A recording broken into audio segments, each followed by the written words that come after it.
Hello, Courageous Caregiver. I'm Curtis Walker, and thank you for checking out another episode of Courageous Caregiving.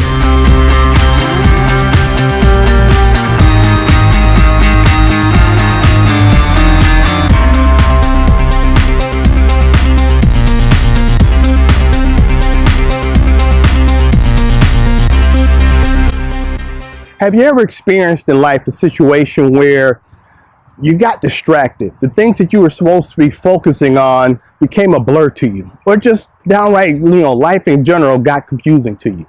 Well, in this particular segment, I want to talk to you a little bit about that subject matter.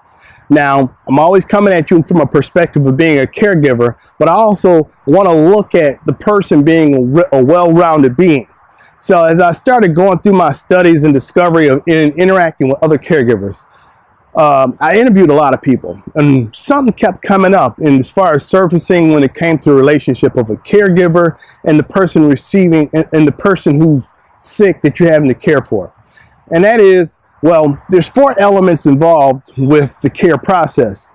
Usually there's the physical aspect, because if you're engaged in being a caregiver, automatically there's going to be this issue that you got to deal with some sort of physical ailment. It could be Alzheimer's, dementia. It could be dealing with somebody who has cancer, or just somebody who has physical limitations where they can't get around. And then as a caregiver, you're engaged to actually look at something from a physical or medical perspective. That's a given.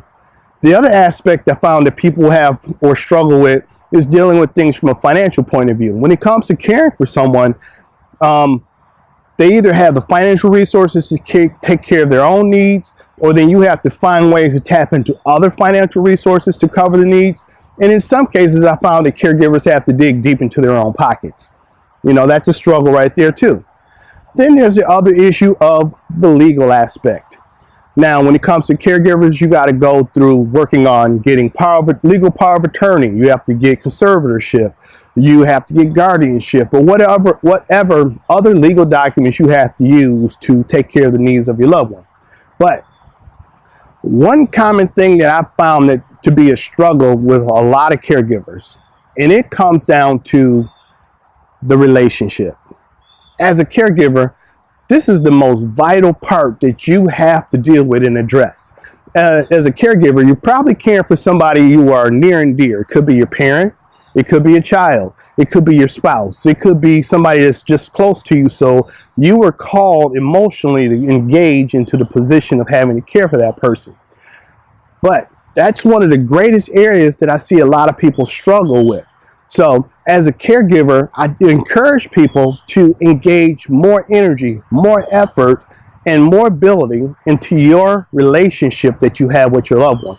If you were going to look at it like broken down on some sort of circular pie chart, that relationship should be getting the biggest portion of the pie.